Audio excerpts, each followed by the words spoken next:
My name is Grace Miller. I'm 29 years old and it's 2025 here in Portland, Oregon. There are moments when silence feels heavier than truth. When the person sleeping beside you suddenly feels miles away, even if their hand still rests near yours. For months I convinced myself the distance was just in my head, until one small change made me question everything. A new password. And the man I loved became a stranger hiding behind a screen. 2CTA call to action. Stay with me till the end of this story, because sometimes the truth doesn't destroy you. It sets you free. And if you've ever felt something break inside you, subscribe because this one's for you. 3 Chapter 1 Part 1 1,000 words, suspenseful, emotional, deeply intimate. I used to think love was about comfort, knowing someone so well that silence between you didn't feel empty. But lately, our silence had started to echo. Ryan and I had been together for almost 6 years. We shared an apartment, a dog named Milo, and a life built on routines. Sunday coffees, movie nights, grocery trips, small things that made us us. But over time, I started noticing the pauses. The way he'd lock his phone when I walked by. The quick flick of his eyes whenever a message popped up. Tiny details so small they could have been nothing, but not to me. Because when you love someone deeply, you can sense when something changes, even if they say nothing at all. It started one Thursday night. He was sitting on the sofa, scrolling through his phone, laughing softly. "Who's that?" I asked casually. He looked up, just a flicker of hesitation before he smiled. "Just Tom from work, we're joking about tomorrow's pitch." His tone was easy, practiced, but I caught something in his eyes. A flicker, guilt, fear, I couldn't tell. The next morning I woke up early. Ryan's laptop was on the kitchen table. He never minded me using it before, but when I opened it that day, it asked for a password. That was new. For a few seconds, I just stood there staring at the screen. It was ridiculous, it was just a password, right? But my chest felt tight, my instincts whispered that something was off. I made myself a cup of coffee, sat down, and waited for him to wake up. When he finally did, his first words were strange. "Hey, did you touch my laptop?" I froze slightly. "No, why?" He shrugged, "Just thought I left something open." That moment, that slight defensive tone, it confirmed everything I had been suppressing for weeks. That night while Ryan slept, I lay awake, staring at the ceiling. My heart was loud, too loud. Every breath I took felt like a question I couldn't answer.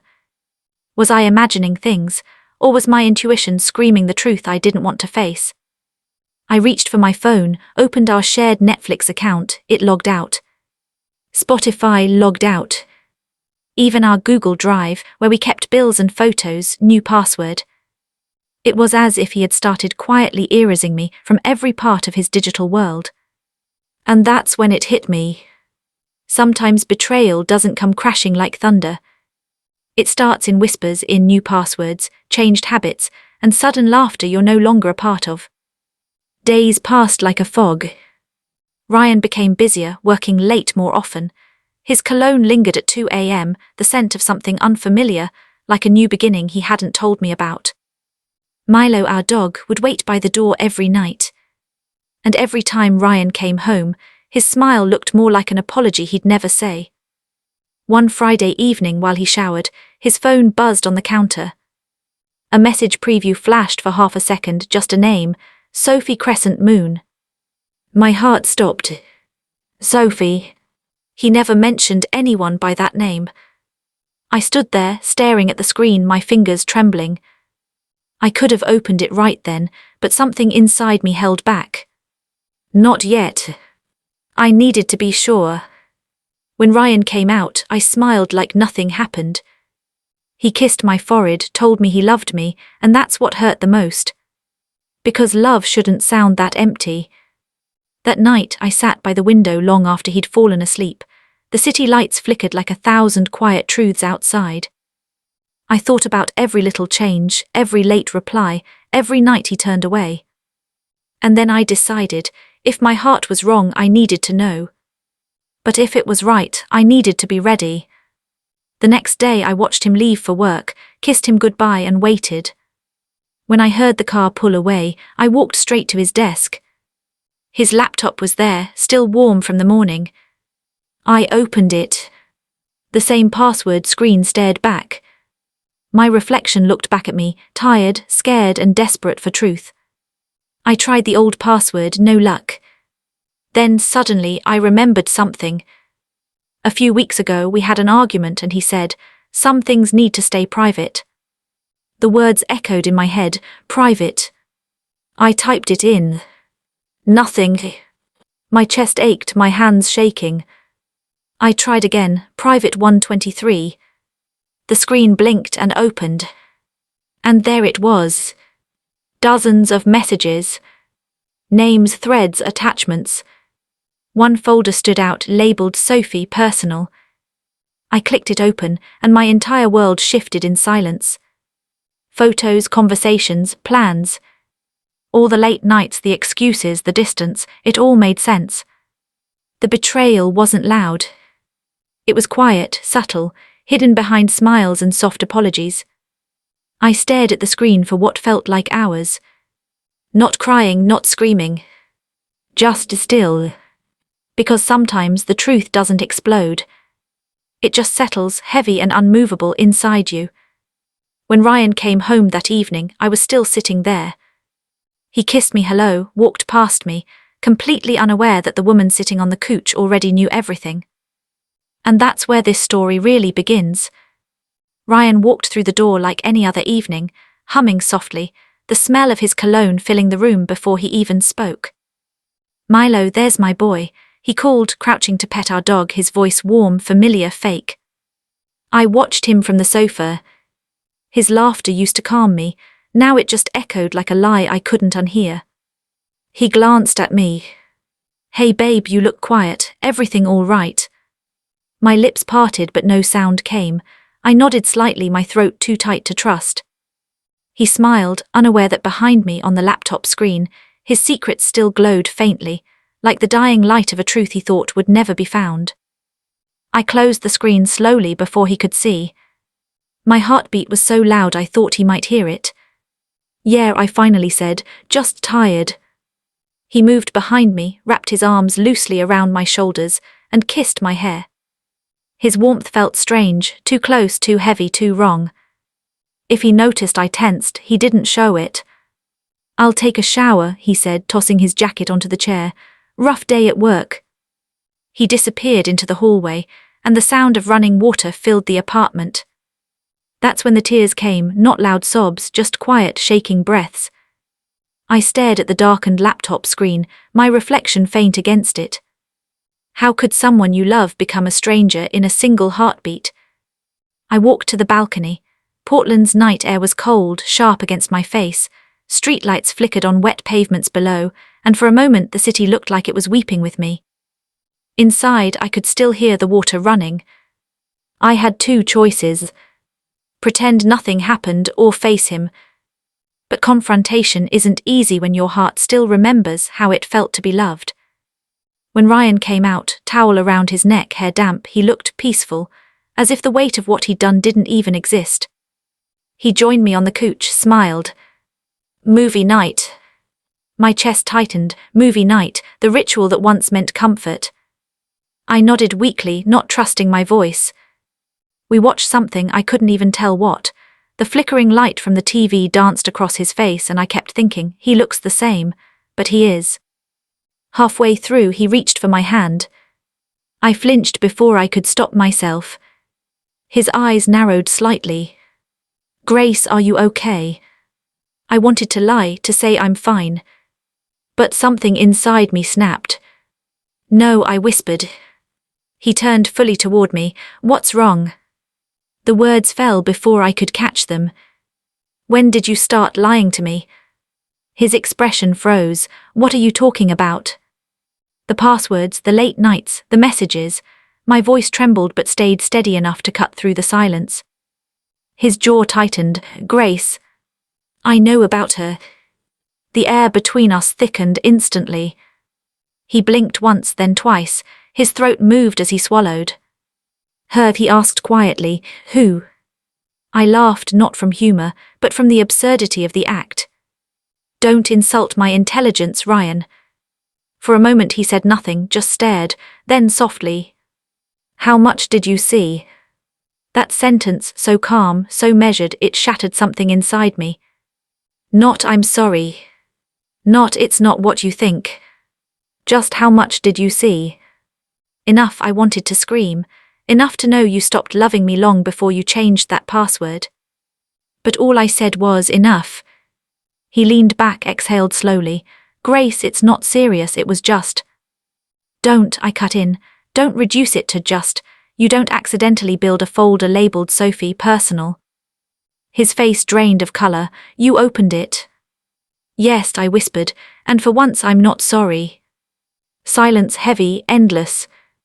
Even Milo, curled on the rug, lifted his head as if sensing the shift in the air. Ryan rubbed his face. It wasn't supposed to be like this, he muttered. I stared at him. Like what, me finding out, or you pretending to love me while living a double life? He looked at me, then really looked, and for a split second I saw guilt flicker behind his eyes. Grace, I didn't mean to hurt you. I almost laughed again. But you did. The clock on the wall ticked softly between our words, the only sound. He reached for my hand, but I moved away. That small gesture broke him more than my words ever could. Please, he whispered, can we talk properly? I shook my head. There's nothing left to talk about, Ryan. I know everything I need to. He stood up, packing the room, frustration replacing guilt. So that's it, 6 years and you're just done. I looked up at him, my voice barely above a whisper. No, Ryan, you were done, I'm just catching up. His mouth opened, then closed again. He wanted to fight, to defend himself, but every lie would have sounded hollow. He finally said, You don't understand, I was lost, Grace. I stared at him, tears welling again. I was right here, I said. You were never lost, you just stopped looking for me. He sat back down, burying his face in his hands. I didn't plan for this. I know, I said quietly, betrayal rarely is. For a moment I almost felt sorry for him. But then I remembered the messages, the photos, the way he'd held me while loving someone else.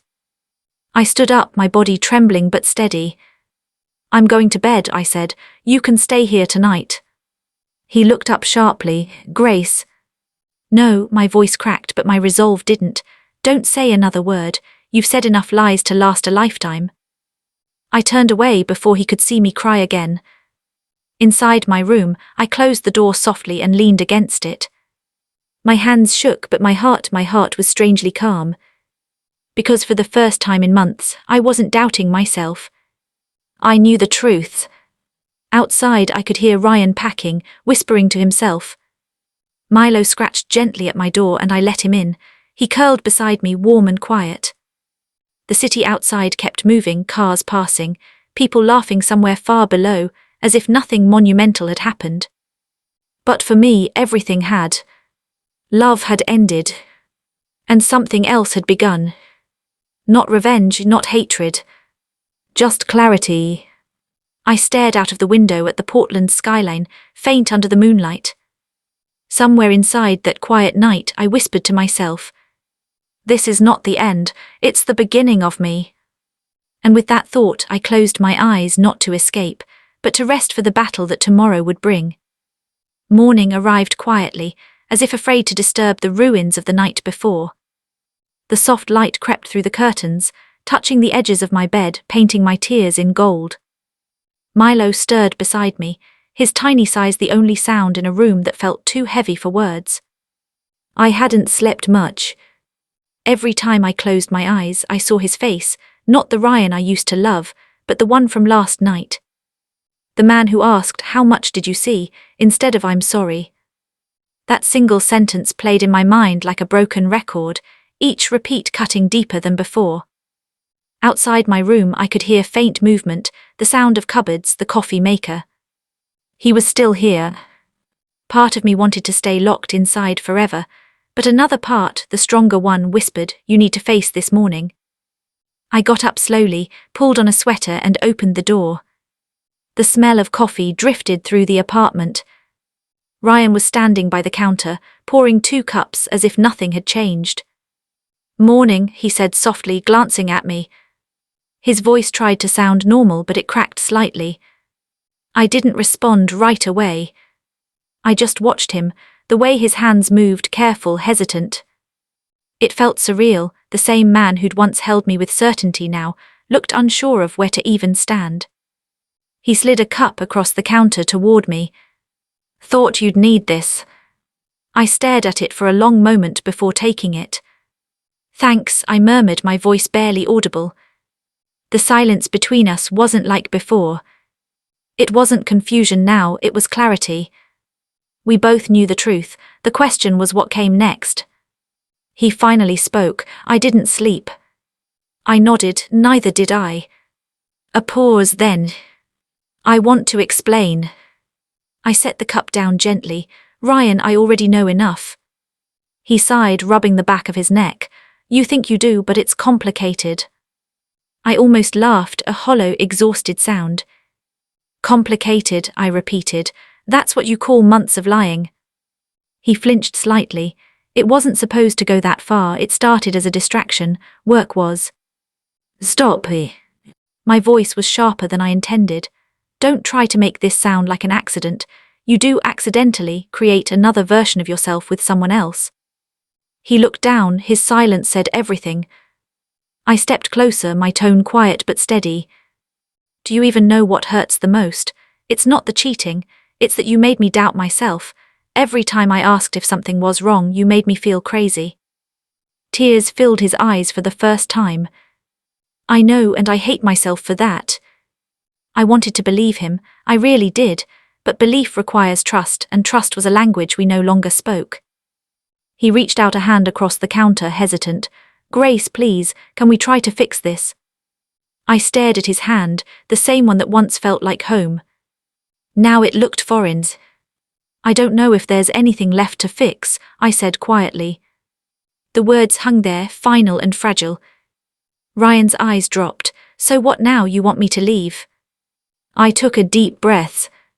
The decision had already been made inside me hours ago, not in anger but in peace.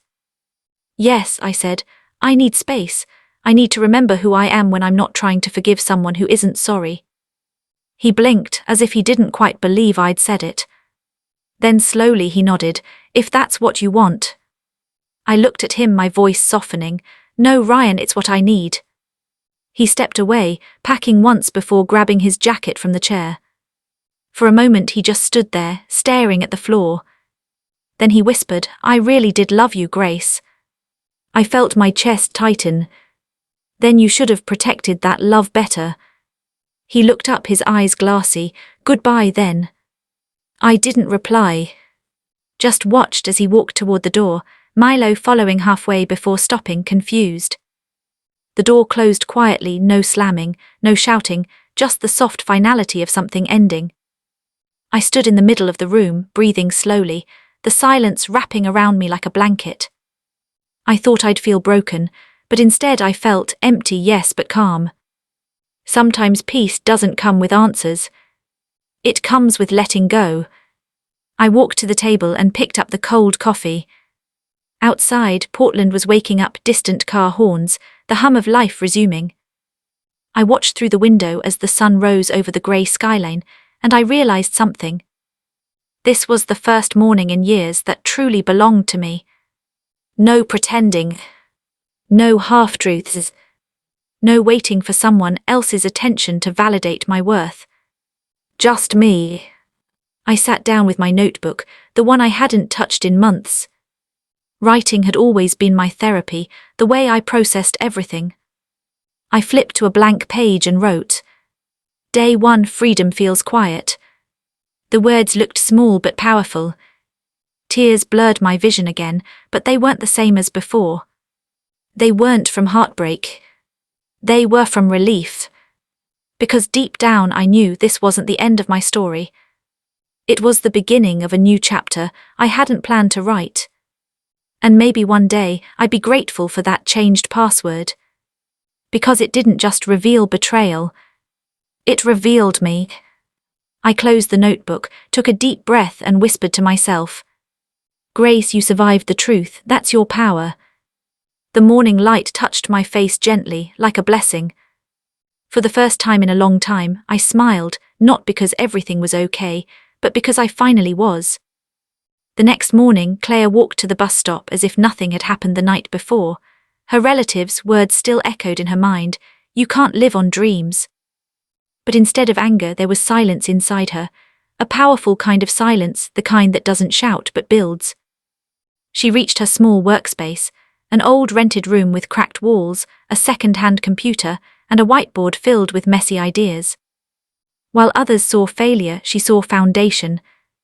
Her best friend Maya opened the door holding 2 coffees. Still thinking about last night, she asked softly. Claire smiled faintly, taking the cup. "They think I'm chasing air, but I'm chasing something real, I just can't show them yet." Maya leaned on the desk. "You don't need to show them, just build it. The noise fades when success speaks." Those words stayed with Claire. That day she began working with double the focus, learning, creating, failing and restarting. She'd spend long nights writing plans, studying online business models, and building her idea, a digital home interior startup that connected small designers with clients around the world. The first prototype failed. The second crashed. The third finally showed a sign of life. She whispered to herself, "Every no brings me closer to the yes that matters." Months passed, she cut off distractions, stopped attending unnecessary gatherings and poured everything into her dream. Her relatives still laughed, some said she'd lost her mind. But Claire had learned something powerful. You don't owe your vision to people who never saw your value. One night, as rain tapped softly on her window, her laptop pinged, a notification. Her project had been approved for a global innovation grant. She froze, then smiled. Not out of pride, but out of peace. The same people who once mocked her were about to witness what quiet persistence can create. Morning light filtered through the blinds in slow, deliberate stripes. I had slept better than I had in months, though my dreams had been restless, flashes of last night, of Ryan's words, of his casual betrayal. I sat at the kitchen table with a fresh cup of coffee, Milo curled up beside my chair, his small warmth a comforting anchor to reality. Today, I told myself, would be the first day of reclaiming my life. Not out of revenge, not out of spite, but because I finally understood that my peace, my worth, and my future belonged to me. I opened my laptop and stared at the blank screen for a long moment. The cursor blinked at me like a heartbeat. The idea I had buried months ago, my small freelance photography business, suddenly didn't feel small anymore. It was my lifeline, my freedom, and my quiet rebellion against everything I'd let hold me down. I drafted emails, created proposals, and even reached out to old contacts I hadn't spoken to in years. Every message I sent felt like a brick laid in the foundation of something bigger than pain. By noon, I had my first positive response. A local boutique wanted me to shoot their new fall collection. My heart jumped in a way it hadn't in months. It was small, but it was progress. Progress is louder than lies, I whispered to myself. Milo barked at the door, pulling me from my thoughts. The courier had delivered a package, my old camera lens, returned from repair. I held it in my hands like a treasure. The familiar weight reminded me of countless afternoons chasing sunlight, shadows, and forgotten streets. I smiled, this is my world, mine alone. Hours melted into evening. I edited photos, sent drafts to clients, and even booked my first solo exhibition, a tiny gallery, but it was a start. The phone rang just as the sky darkened.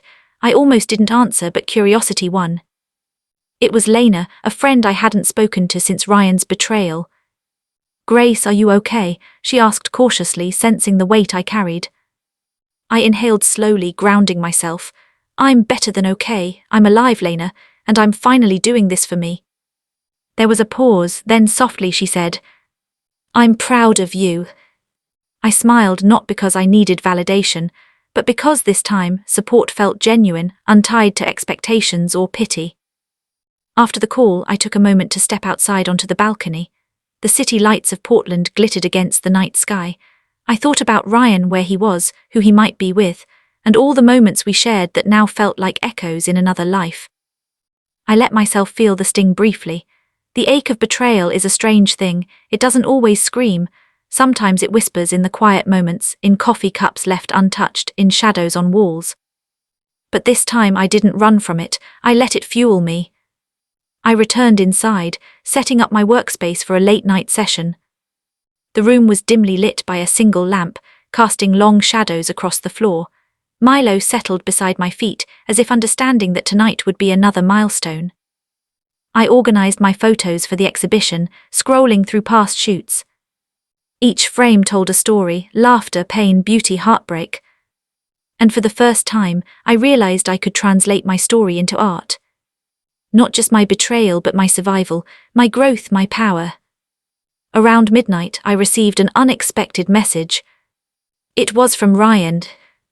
"Grace, can we talk, please? I've realized my mistakes. I read it twice. My chest tightened, but not in the way it once would have.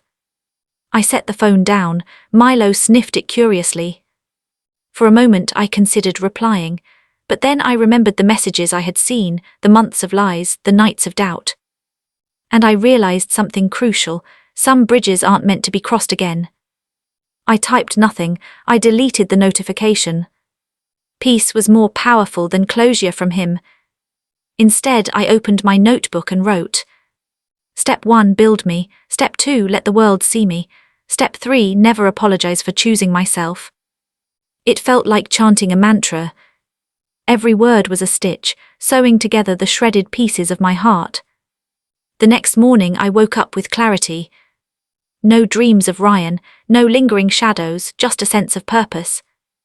I booked a client for a full day of photography.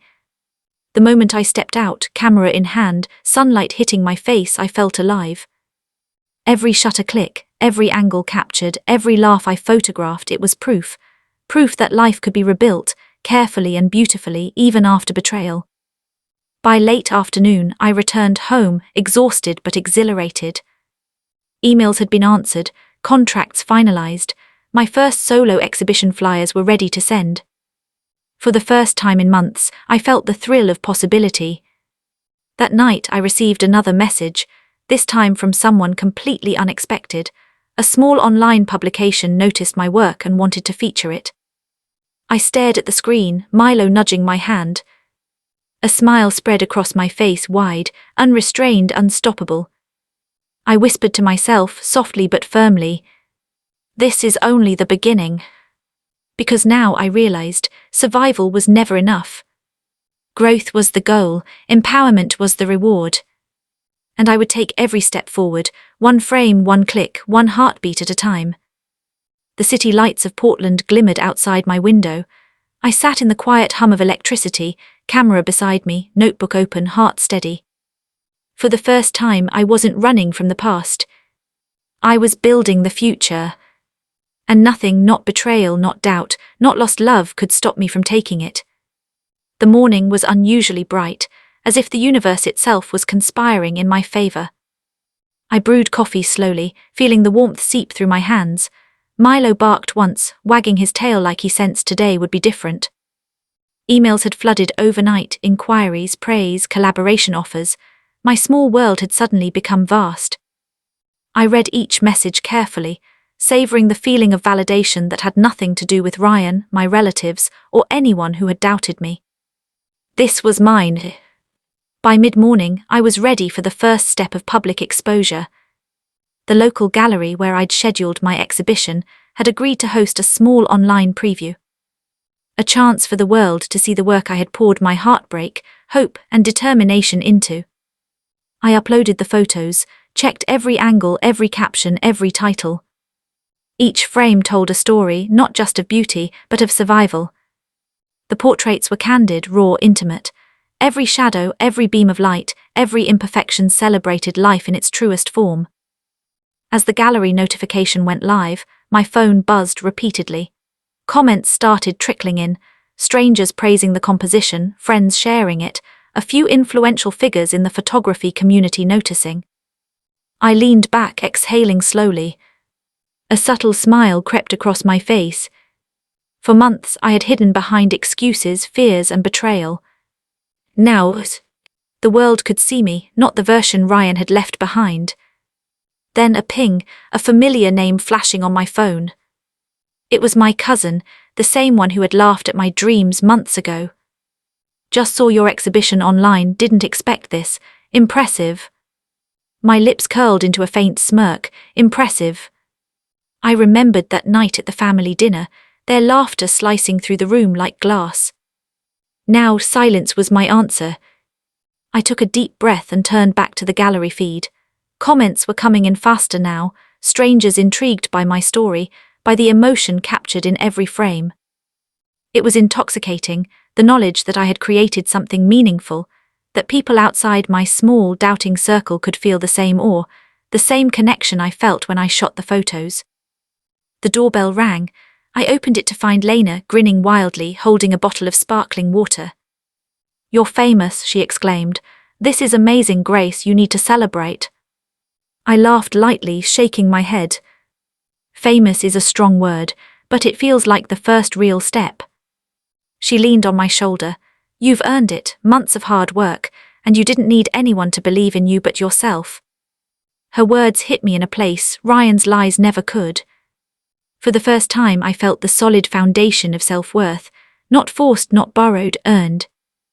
By late afternoon the exhibition had gone live publicly, notifications poured in. People were sharing it, commenting, even asking about prints.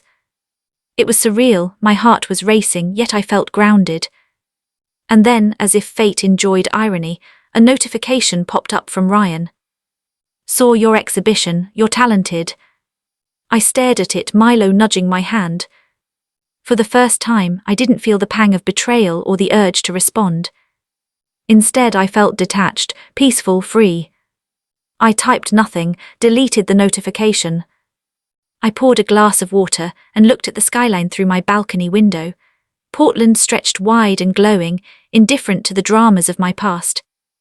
The city felt like an ally now, a silent witness to my rise.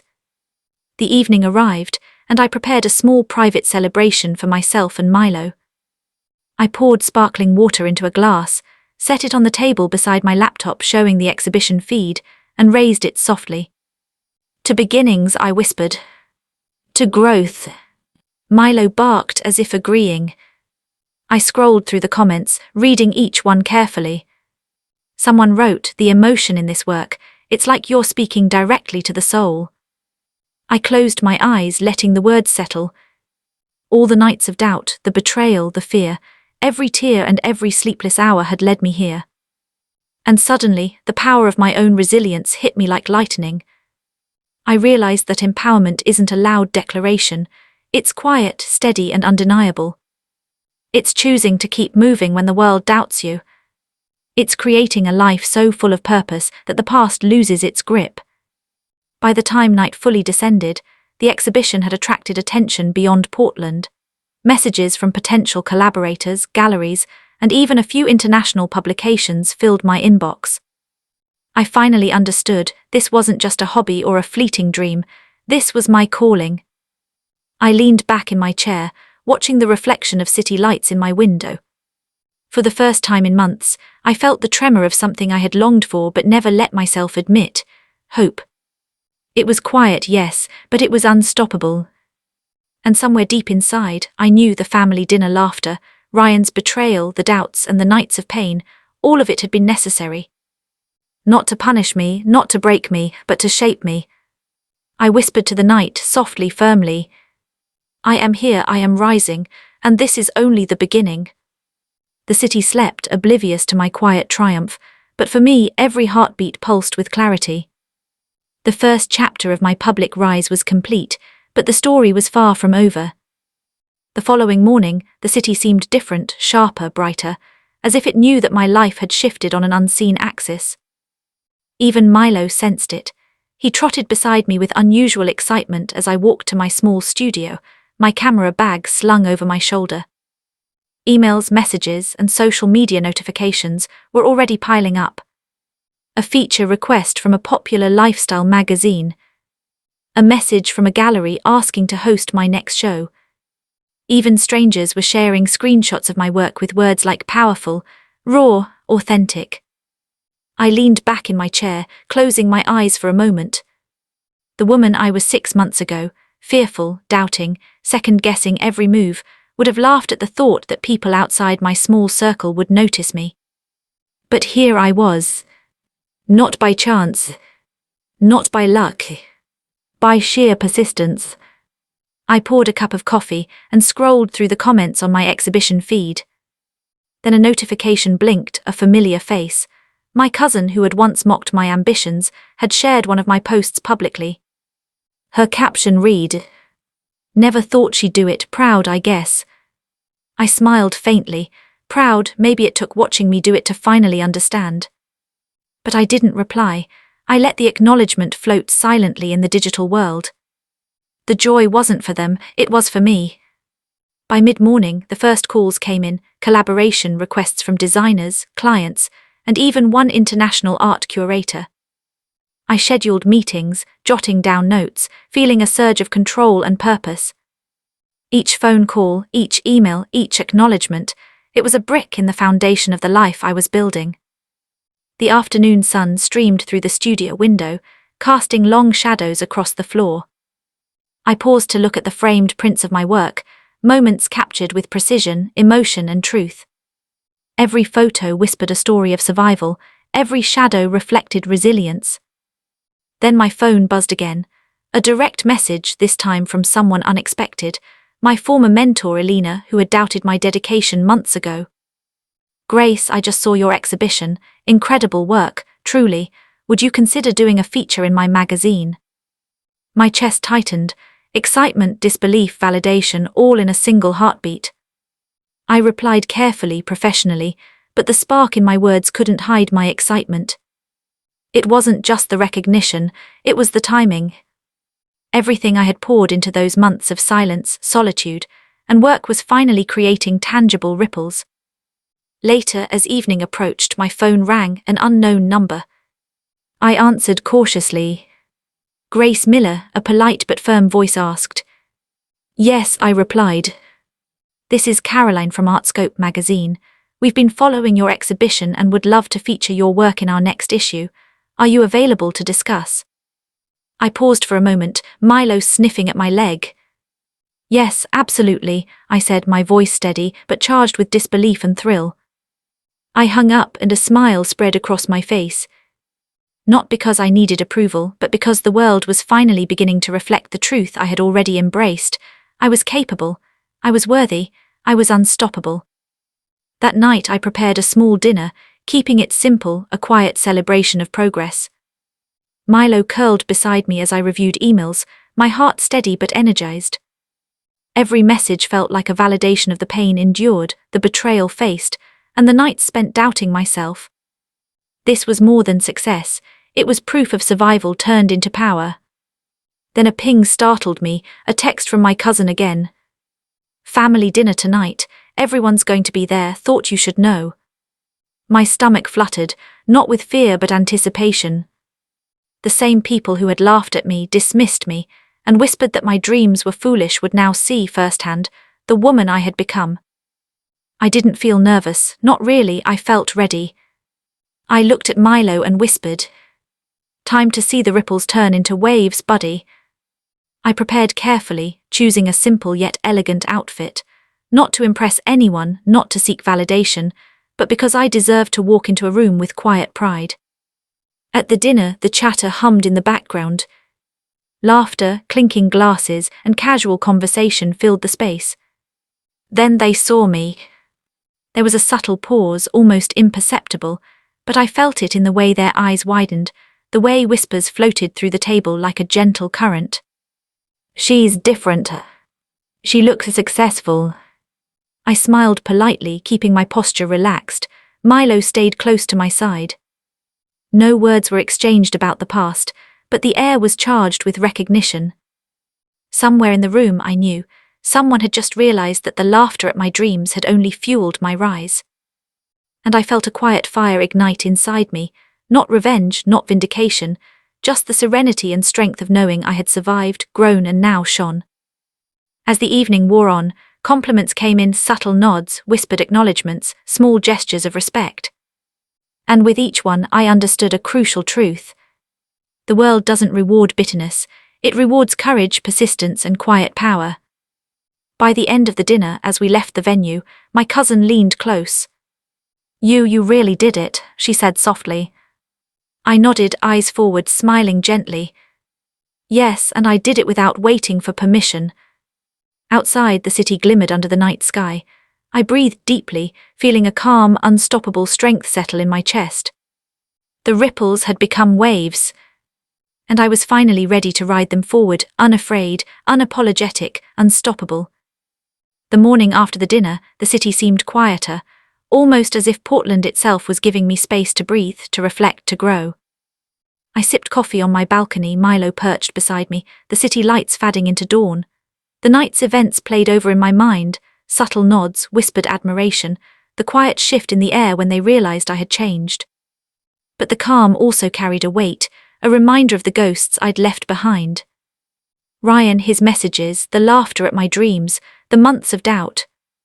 The phone buzzed. It was a text from someone I hadn't heard from in months. Ryan. I saw the exhibition online. I didn't realize, I never thought you. I stared at it, Milo nudging my hand.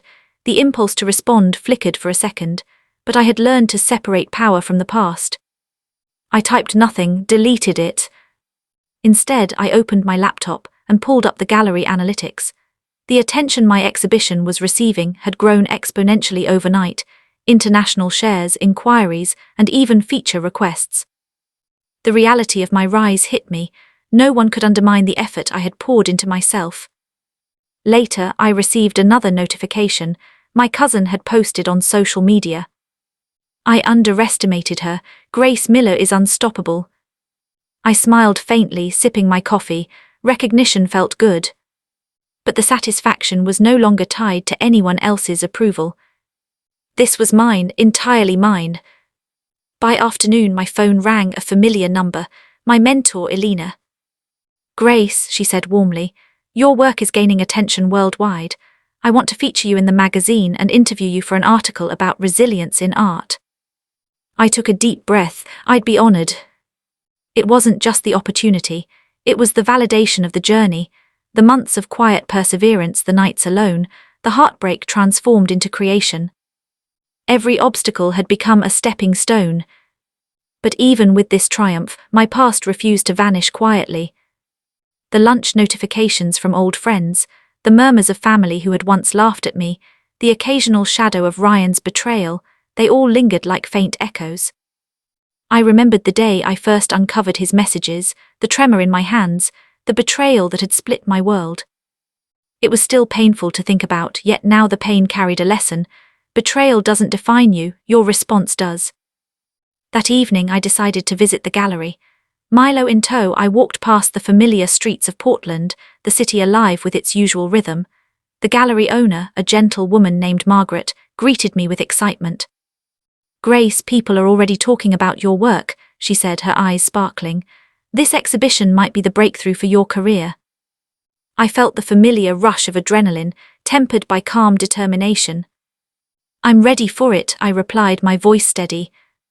Inside the gallery, framed photos lined the walls, each one telling a story of pain, hope, and survival.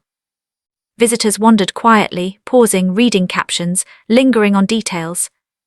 Every glance, every nod, every whispered compliment was a silent acknowledgement of the work I had created from the ruins of my past. Then, unexpectedly, I saw someone at the entrance. "Ryan." He paused, eyes scanning the room, frozen for a moment when they landed on me. The man who had caused so much turmoil now stood in my world, a visitor, a shadow of the past confronting the woman I had become. I met his gaze for a brief moment. Not anger, not longing, just clarity. You did all this," he murmured, voice barely audible. I nodded gently. "Yes, and I didn't do it for anyone but myself." He stepped closer, hesitant. I messed up, Grace, I should've." I held up a hand. "Ryan, this isn't about you anymore, this is about me, about my life, my choices, my art." He swallowed hard, understanding finally dawning in his eyes. You look stronger than ever. I let a small smile touch my lips. Strength isn't about revenge or proving someone wrong. It's about walking forward, even when the past tries to pull you back. Milo barked softly, nudging my hand, reminding me of the calm that now anchored me. The gallery felt like a sanctuary, a place where my past and present collided, but only I controlled the outcome. Ryan lingered for a moment longer, then nodded and left quietly. No confrontation, no argument, just the quiet acknowledgement of a life he could no longer touch. I turned back to the visitors, my heart steady, my mind clear. Every compliment, every gaze of admiration, every small note of praise reinforced a single truth. I had survived betrayal, grief, and doubt. I had turned it all into creation. And I was unstoppable. Later that night, back on my balcony, I watched the city lights shimmer across the river. The shadows of my past, laughter, lies, heartbreak, had not vanished. But now they served as proof of how far I had come. I whispered softly, feeling the strength in my own words. The past doesn't define me, I define myself. And for the first time in months, I truly believed it. The morning sunlight poured through my window, warming the room with quiet assurance. Milo stretched and yawned beside me, his little body the perfect reminder of comfort and presence. I sipped coffee, scanning the emails that had accumulated overnight. Each subject line carried a pulse of possibility: interviews, gallery invitations, feature articles. The ripple of recognition from my exhibition was growing, expanding beyond Portland, reaching corners I hadn't imagined. For a long moment I just sat there, letting it sink in. Months ago I had barely believed I could survive my heartbreak. Now survival had transformed into influence, quiet, steady, undeniable. I set up my workspace meticulously. Every notebook, every pen, every piece of equipment had a place. Today I wasn't just responding to messages. I was planning my next steps, mapping a path that led to more visibility, more connection, more impact. The first call was from Elena, my mentor. Grace, the international publication, wants a feature spread. They're amazed by the emotional depth of your work. Can you travel next month? I paused, the weight of reality pressing against my chest. Yes, I said finally, voice firm, carrying the authority I had cultivated over months of solitude and focus. Yes, I can. The call ended, and a rush of exhilaration coursed through me. This was no longer just art. This was my voice, projected into the world, resonating beyond the walls I had once hidden behind. By late morning, I prepared a presentation for a collaboration proposal. I opened my laptop, displaying the layout I had designed for a joint project with a local designer collective. Every slide, every visual, every note was a testament to months of dedication, long nights, and unwavering belief in myself. The first meeting began via video call. Faces appeared on my screen, designers, curators, and clients from different cities. Grace, one of them, began, "Your work is incredible. The emotion is palpable. We've never seen something like this in our projects before." I felt a familiar flutter in my chest, but this time it was calm excitement, not doubt. "Thank you," I said, letting my voice carry confidence and warmth. "I'd love to collaborate in a way that allows us to highlight the stories behind each frame, the resilience, the quiet triumphs, the journeys that often go unnoticed." Questions followed, logistical details, creative directions, potential timelines. I answered with clarity, leaning on the expertise I had cultivated quietly over the months. Every response, every suggestion, every subtle leadership choice reminded me of how far I had come. After the call, I leaned back in my chair, closing my eyes briefly. It was overwhelming, yes. But more than that, it was invigorating. The power of persistence, of quiet labor, of choosing to rise instead of remaining buried in heartbreak, it had begun to compound into tangible momentum. By afternoon, my phone buzzed again. A notification from a major online platform. They wanted to feature my exhibition in a weekly highlight of rising artists. I stared at the screen, Milo nudging my hand. The surge of accomplishment wasn't just external. It was internal, a validation of my choices, my courage, and my commitment to myself. I stepped outside for a brief walk, breathing in the crisp Portland air. The city felt alive, humming with potential, and I felt alive within it.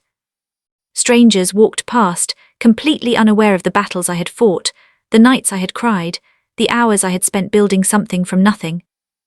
And yet, in that anonymity, there was a freedom I had never felt before.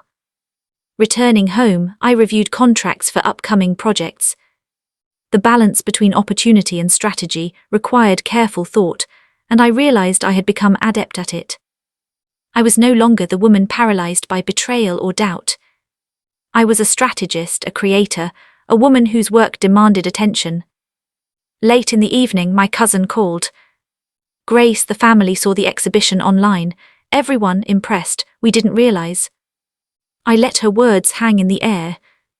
Not resentment, not vindication, just quiet acknowledgement of the distance I had traveled, both physically and emotionally. Yes, I replied calmly. I've been working hard. It's taken focus, dedication, and belief in myself. She hesitated. It's inspiring. I smiled softly. Thank you, that means more than you know. As I hung up, I walked to my balcony, gazing at the skyline as the city lights began to twinkle. I realized something profound.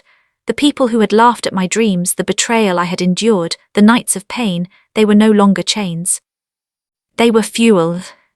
Fuel that had propelled me into recognition, into opportunities, into a life I was now actively shaping.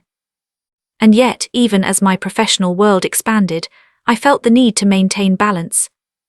I poured myself a glass of water, Milo curled at my feet, and I wrote in my notebook.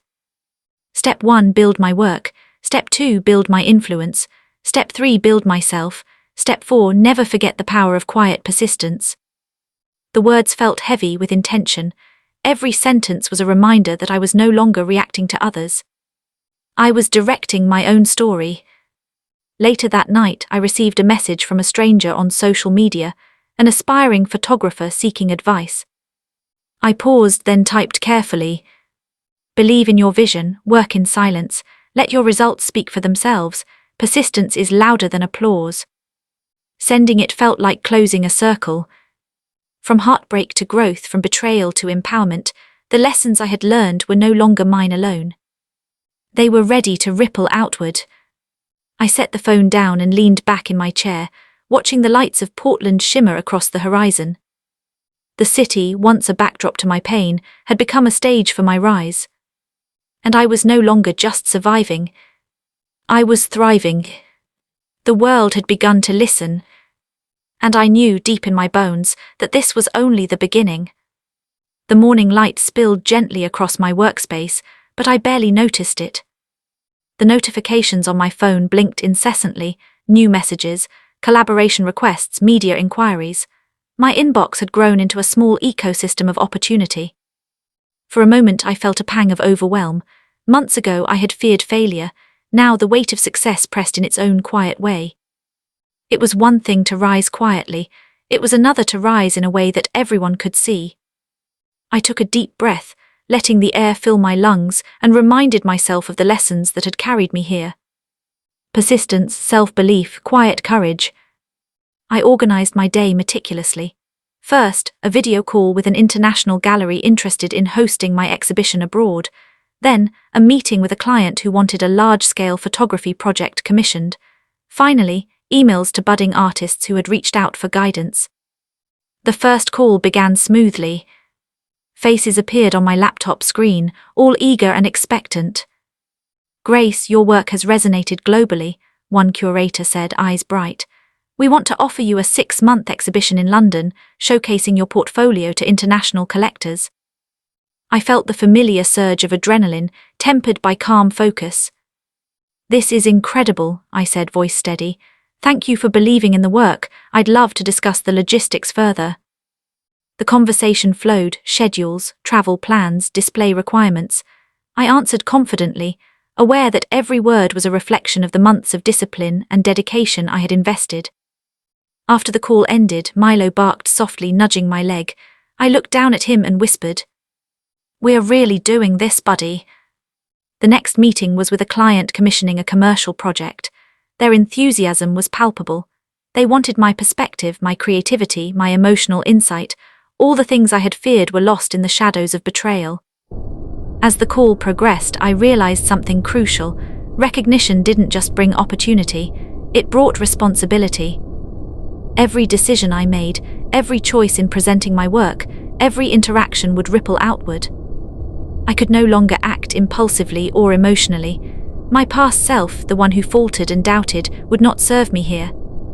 I paused between calls, staring at the city skyline.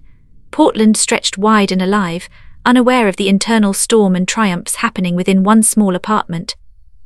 I realized that empowerment wasn't a state, it was a continual choice, a daily practice. By late afternoon, I returned to emails from aspiring photographers seeking guidance. One message caught my eye, a young woman, barely 20, writing about her struggles with self-doubt and the fear of judgment. I typed carefully, sharing my own story. Trust your vision, work quietly, let your results speak, and never let betrayal define your worth. Courage is found in persistence, not applause. Sending the message felt like a reaffirmation of my journey. The pain I had endured wasn't wasted, it could now guide others toward their own strength. Evening arrived, and with it, a small gathering to celebrate my latest success, a preview of my international feature. Lena came along with a few friends who had supported me quietly over the months. They smiled, offering congratulations, subtle admiration in their eyes. But my attention drifted to the shadows of my past. Ryan, the relatives who had mocked my dreams, the friends who had doubted me. For a brief moment, I imagined their reactions, disbelief, surprise, maybe even regret. But the thought passed quickly. I didn't need external validation anymore. My peace, my power, my choices, they were mine alone. Later that night, alone on the balcony, I reflected on the day's events. The city below glittered, alive with energy and opportunity. I realized that growth wasn't a straight path. Recognition came with its own challenges, expectations, comparisons, subtle pressures. But I had learned to navigate them, not with fear but with steady confidence. A soft ping interrupted my thoughts, another message from Ryan. I don't know what to say, I was wrong. I stared at it for a long moment. Milo rested his head on my lap, sensing the tension. The impulse to respond flared for a fraction of a second, but I caught it. My life no longer revolved around his mistakes or words. I didn't need to fix the past, I needed to nurture the present. I typed nothing, deleted it. Instead, I opened my notebook and wrote. Step 1, empower myself. Step 2, empower others. Step 3, stay true to vision. Step 4, let the past remain in its place. Each word felt like a thread, weaving strength into the fabric of my life. I realized that true empowerment wasn't loud. It wasn't about revenge or proving someone wrong. It was about quiet mastery over your own heart and choices. The night deepened, and I gazed at the city's reflection in the river. The lights shimmered, indifferent yet magnificent, like reminders that life moves forward regardless of pain or doubt. I had begun to understand that every opportunity, every recognition, every small triumph was not just about success, it was about reclaiming my story. And for the first time I felt fully aligned. Not just surviving, not just achieving. Thriving quietly, powerfully, deliberately. I whispered to the night, my words steady and firm. The world may watch, may notice, may admire, but my journey is mine. Every choice, every step, every triumph is a testament to the courage to rise. Milo barked softly, as if affirming the truth. And in that moment I knew the world had begun to listen, but I was already listening to the most important voice, my own. The morning sunlight spilled across the floor of my apartment, soft and golden like a silent promise. Milo stretched lazily beside me, the calm presence anchoring me as I prepared for the day. Today wasn't just another day of meetings, emails, or collaborations. Today felt different, heavier with purpose, lighter with clarity. I brewed coffee slowly, letting the aroma fill the kitchen. It was the same ritual I had performed countless times during months of struggle, but now it carried a new weight. Each sip reminded me of how far I had come, from nights spent questioning myself, to mornings filled with tangible opportunity, to evenings of quiet triumph. The gallery team had scheduled a live streaming event today, highlighting my work to an international audience. It was the culmination of months of silent labor, heartbreak transformed into creation, and courage turned into recognition. I reviewed my notes, checking the images, the captions, the presentation flow. Every detail mattered, not for approval, but for the integrity of the story I had fought to tell. As I prepared, my thoughts drifted briefly to Ryan. I hadn't heard from him in days, and the messages he had sent before, apologies, regrets, had remained unread. For the first time I felt no pang of longing, no anger, no hesitation. The past had lost its power over me. By mid-morning, the gallery's team called to run through the live setup. Grace, Margaret said, her voice warm and excited. Viewers from 5 different countries are tuning in. This is a huge moment. Are you ready? I nodded, taking a deep breath. Yes, I'm ready. The live stream began. My voice, calm yet emotional, carried across screens I would never see. I introduced the exhibition, sharing the stories behind each frame, the heartbreak, the quiet moments of resilience, the small triumphs that built the foundation for every piece. Comments began flowing in almost immediately, inspiring, raw, powerful emotion. I can feel the journey in every shot. Each word reminded me that I had transformed my pain into something universal, something others could relate to. It wasn't fame, it wasn't revenge, it was connection, empathy, and strength made visible. After the livestream, a flurry of emails arrived, invitations, collaborations, feature offers. Even messages from aspiring photographers continued to pour in. I felt the weight of responsibility, but now it was a comforting weight, one that signaled influence, purpose, and impact. By late afternoon, I prepared for a small private celebration. Lena arrived with flowers and a quiet grin, the kind that only someone who had seen your struggles firsthand could offer. You did it, Grace, she said softly. You've built something incredible, and you did it entirely on your own terms. I smiled, feeling a warmth spread across my chest. Yes, I replied. I didn't wait for anyone to believe in me, I didn't wait for validation, I just chose to keep moving forward. Evening settled in, and I found myself alone on my balcony again. The city lights shimmered across the river, reflecting a world that was both vast and intimate. The weight of the past, the betrayal, the doubts, the sleepless nights, felt lighter somehow. Not gone, but transformed. I thought of Ryan again, the man whose lies had once shaken my trust. But now the thought brought no anger, only understanding.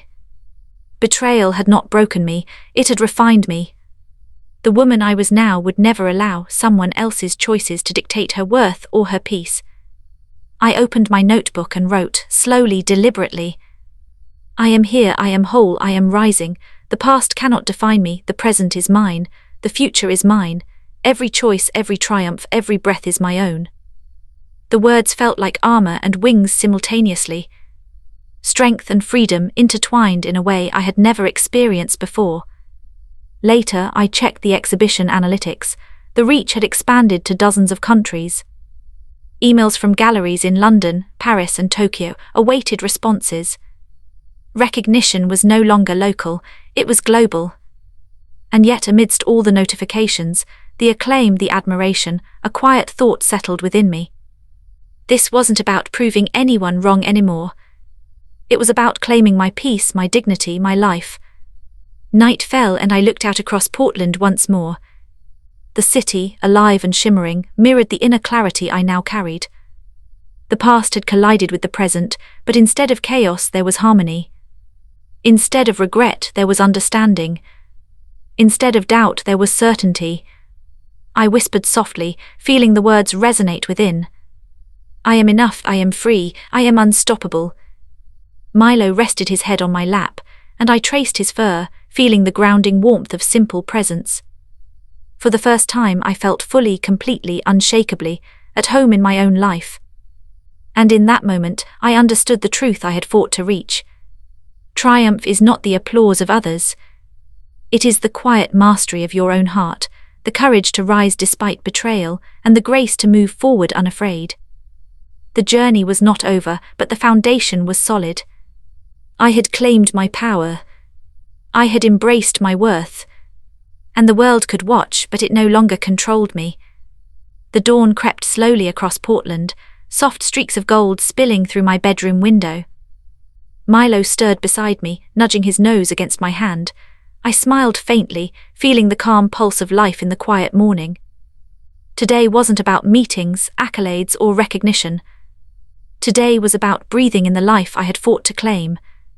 Months ago, I would have woken up to anxiety, to doubt, to the lingering weight of Ryan's betrayal. But now the past felt like a distant river, its currents once turbulent, now gentle, guiding me forward rather than pulling me under. I made tea and walked to the balcony, gazing at the shimmering city below. The lights of the streets, the soft hum of early traffic, the distant clang of a streetcar, it all felt ordinary and extraordinary at the same time. A reminder that life moves forward, indifferent yet tender, leaving space for those brave enough to claim their own path. A message appeared on my phone, a simple note from a follower who had been inspired by my journey. "Your story helped me stand up after a betrayal. Thank you." I felt a warmth spread across my chest. All the late nights, the tears, the fear, the solitude, it had transformed into something that mattered beyond myself. The pain that once felt isolating had become a bridge for others to cross from despair to hope. I thought of Ryan again. There would be no confrontation today, no message, no reckoning. Closure didn't need dramatics. Closure, I had learned, came from within. It was the calm recognition that the past no longer dictated my present, and that my peace was non-negotiable. I walked through my apartment, Milo at my heels. Pausing to look at the photographs I had captured, the raw, intimate moments frozen in frames, each a testament to survival and resilience. The journey reflected in each image was not just about heartbreak or betrayal. It was about courage, about standing quietly in the face of adversity, about choosing yourself when the world doubts you. Later, I prepared for a virtual interview with a popular international art platform. They wanted to discuss my journey, my inspirations, my struggles, my triumphs. I logged on, camera ready, heart steady, knowing this conversation was not about boasting. It was about sharing truth, authenticity, and hope. "Grace," the host began, smiling warmly, "your story has resonated with so many. How did you find the strength to rise after betrayal?" I paused briefly, letting the words sink in. "It wasn't sudden," I replied. "It wasn't dramatic. It was small choices, showing up for myself, trusting my intuition, and remembering that my worth is not defined by someone else's actions. Every setback became a lesson. Every quiet moment of doubt became fuel, and slowly I realized the only person who could give me peace was me." Comments flooded in during the interview, so relatable, such courage, inspiring beyond words. And I felt the quiet satisfaction of impact, not fame, not revenge, not recognition, impact that mattered. Evening approached, and I decided to take a walk along the river. The water reflected the fading sunlight, ripples dancing across its surface like fragments of memory. I let the memories come, the betrayal, the heartbreak, the nights of silent tears. But this time I didn't resist them, I didn't fight them. I simply acknowledged them, thanked them for the lessons, and released them into the current. As I walked, my thoughts drifted to the future. Opportunities awaited, exhibitions, collaborations, mentorships, all exciting, all meaningful. But I knew that the most important work was not external. It was internal. Maintaining peace, honoring my boundaries, choosing courage over fear, that would always be the foundation of my life. I paused on a bridge, leaning against the railing, Milo's leash slack in my hand. The city stretched wide, glowing in the twilight. For a long moment, I allowed myself to feel everything: triumph, relief, gratitude, freedom. The past had shaped me, yes, but it no longer confined me. I was free to create, to love, to live fully, and to be unapologetically myself. A soft breeze brushed my face, carrying the scent of autumn leaves and river water. It felt like a blessing, a seal on the journey I had endured. I whispered softly, almost to myself, "I am enough, I am worthy, I am whole." Milo barked gently and I laughed softly, feeling the joy ripple through me. This wasn't just a moment of closure. It was a declaration. The life I had envisioned, fought for, and built with my own hands was real. And no one could take that away. Later that night, back in my apartment, I looked around the space that had witnessed my transformation. Every frame on the wall, every note in my journal, every email of encouragement, they were proof of a journey fully claimed. I sat quietly, closing my eyes, letting the stillness settle. The woman I had been, fearful, doubting, wounded, was still there in memory, but she no longer controlled the narrative. The woman I had become, resilient, empowered, self-aware, was in control. I whispered one last time before sleep, words steady, strong and true. The past is a teacher, not a jailer. I am free, I am powerful, I am mine. And with that I finally felt it, complete, unshakable, enduring peace.